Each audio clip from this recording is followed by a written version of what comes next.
you have a cell phone, if you could put it on mute or silent so it doesn't go off mute. I really appreciate it. If you're here with another class or a professor said if you come to it, sign in. There's a couple of sign-in sheets over there, so make sure that you sign it on your way out. Our talk today is part of what's becoming a long line of great speakers. My name, by the way, is Joseph Danielson. Can you hear me back there? No. Davis, can you hear me? All right, there we go. No. In about 2018, a coworker of mine, Matt Walsh, he and I started the War in the Human Experience Speaker Series. And over the past few years, we've brought in a variety of exceptional speakers. Today is no different than the other ones. And we want to be able to do this without the generous support of DMAC administration, President Rob Denson, Dean of Liberal Arts Jim Stick, Drew Nelson, and so many others, and Matt. Matt, can you just wave your hand so I can embarrass you a little bit? Matt does so much work for this speaker series, and we have another one coming up in about a month. Today's speaker is Professor Sidney Thompson, who grew up in Memphis, went to school, got your MFA at University of Arkansas, Fayetteville, right? And then PhD, University of North Texas. He's currently a professor of creative writing, correct? As well as a liaison in the writing center. And so yesterday when we were up at Boone, I'm like, what really drives you crazy about what students write on their papers? You'd like them not to. So we chatted about that for a few minutes. Today's talk is on Bass Reeves, an important African-American historical figure, and one who has, I think you've so well demonstrated, been underappreciated. So I'm going to turn it over to Professor Thompson. We can give him a round of applause.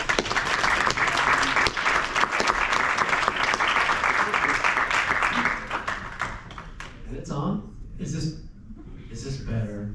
Here's being stoned. Davis, can you hear better? Thanks for coming.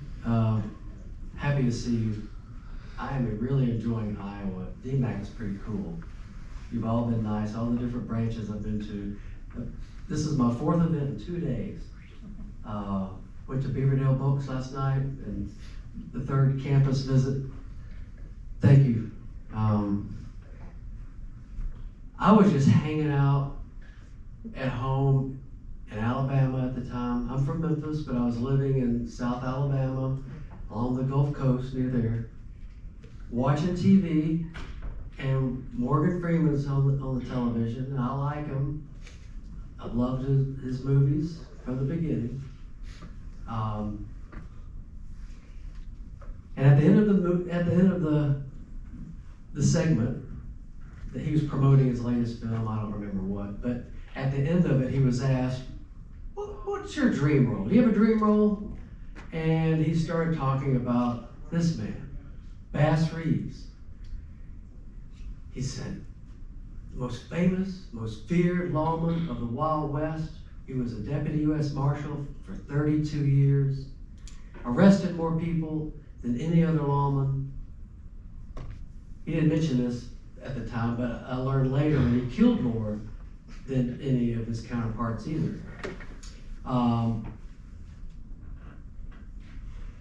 And probably the model for the Lone Ranger. If you're familiar with the Lone Ranger, fictional radio character / comic book / TV / film, the white guy with the black mask shoots silver bullets. He's got a Native American sidekick with him to help him as a scout. Okay. Does he look like the Lone Ranger? So Morgan Freeman is saying, we need a story. I'm looking for a story on Bass Reeves. I want to play Bass Reeves. And it was like angelic voices, you know, in my head. I want to play Bass Reeves. And I'm a storyteller. My background is in creative writing. I wasn't looking to be an historian. But then this just fell in my lap. This story about an amazing Wild West badass lawman who was born enslaved. And, you know, this is kind of deconstructing everything I had learned in college. From African American lit, everything I read about justice, history in this country. Well, you know, if you follow the discussion of the Black Lives Matter movement in this country, it seems like, well, maybe, unfortunately, black people have always been considered on the wrong side of the law. That's not true. There was a moment in time when part of this country welcomed and feared someone as righteous as this noble man, Bass Reeves. He was so well respected because, speaking of the Black Lives Movement, he didn't just go guns blazing and assuming every person is out to get him, every person is packing. Everybody we must, you know, assume is guilty.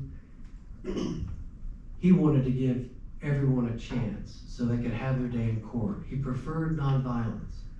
He preferred to arrest and avoid violence.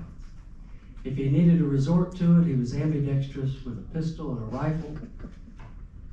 He was such a crack shot that his master, this is before the Civil War, of course, this is in early 1860s, late 1850s, learns that Bass Reeves, who might have been a nice hunting partner for his master, was a better shot than he was. In fact, he was so good, the master thought, William Steele Reeves thought, I wonder if I can make a little money on him. What if I entered him into a turkey shoot? They had lots of turkey shoot competitions in Indian Territory or present-day Oklahoma. Called Indian Territory because the native tribes were moved from all parts of the Southeast, Georgia, Mississippi, Alabama, Tennessee, Florida, etc. The Seminoles, Creeks, Cherokees, Chickasaw, Choctaw moved out to Indian Territory, and they would have these fundraisers, these events, these festivals.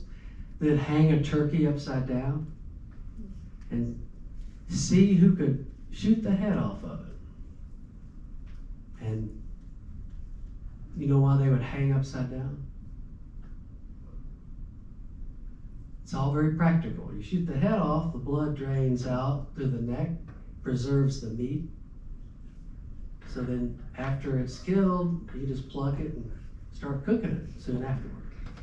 So people would toss in some money. There would be an entry fee for these turkey shoots, and Bass won one. Master Reeves thinks, let's do it again. They continue on and on. Bass Reeves won so many that eventually he was banned. No one wanted to compete against him. There were a lot of white, entrants who didn't want to be humiliated by someone's slave. So he was banned.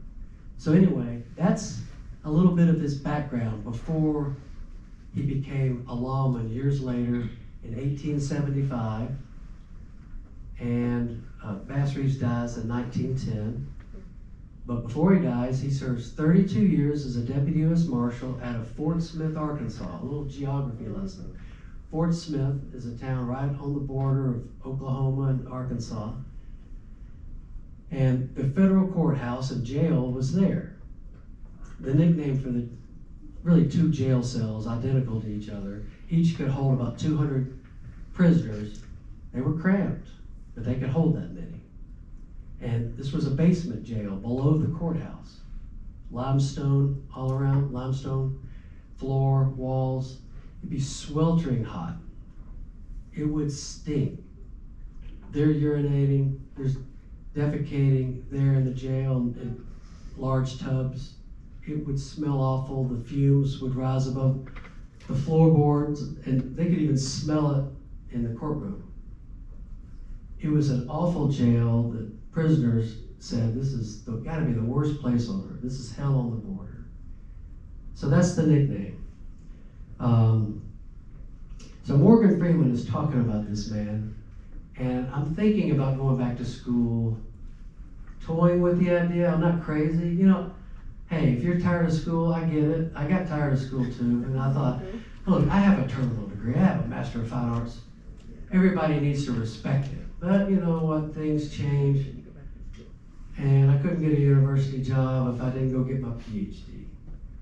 And then, now there's this Bass Reeves project, and I'm gonna need a lot of homework. I'm gonna need to study, I'm gonna need to take my time to do it right if I wanna do it. So I decided, well, let me be strategic. Let me pick a place that will allow me to write a novel as a dissertation. I'll take courses in 19th century, American Lit, study African American narratives, learn as much as I can so I can write with authenticity and not just make stuff up. So I moved my family to Denton, Texas, and it took me 13 years to research and write a trilogy of books about Bass Reeves. There weren't many books about him before I wrote mine.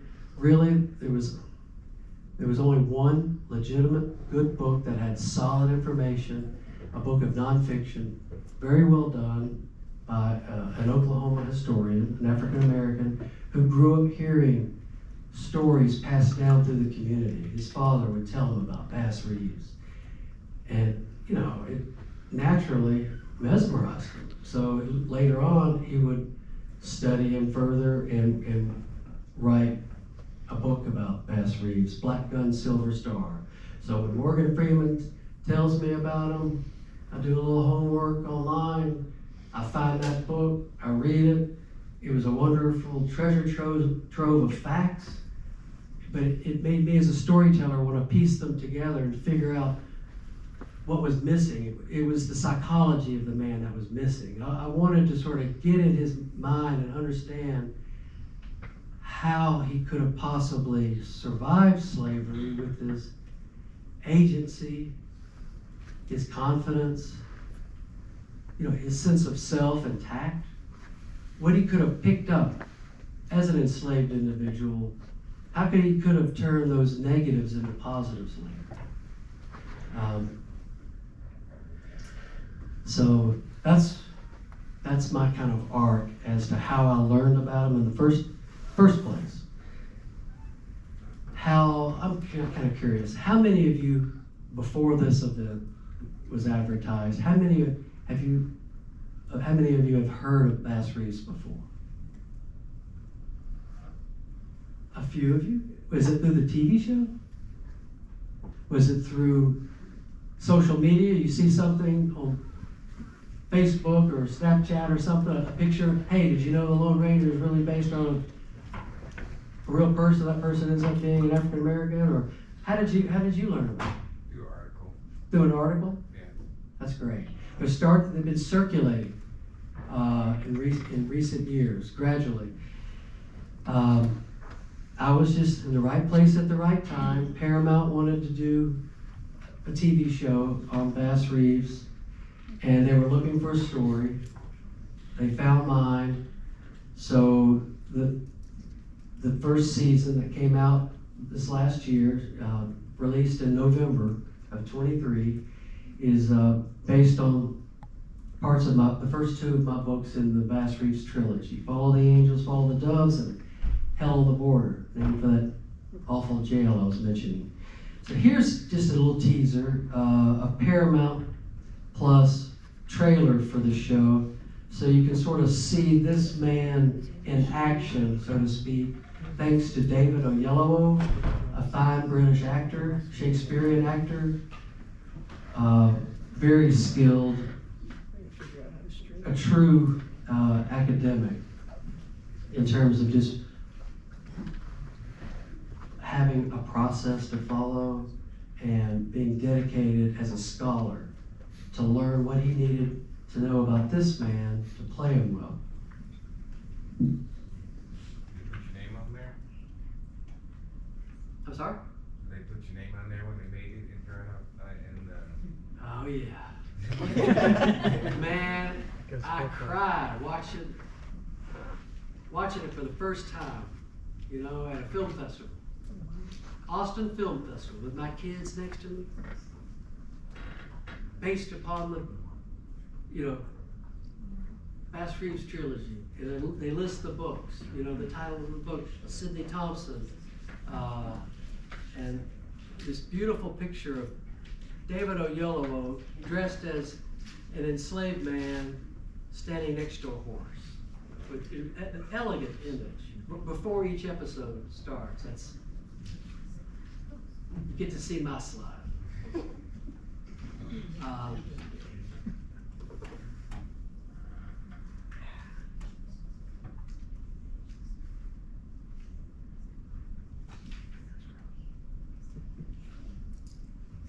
Okay, it worked a minute ago. Let's see.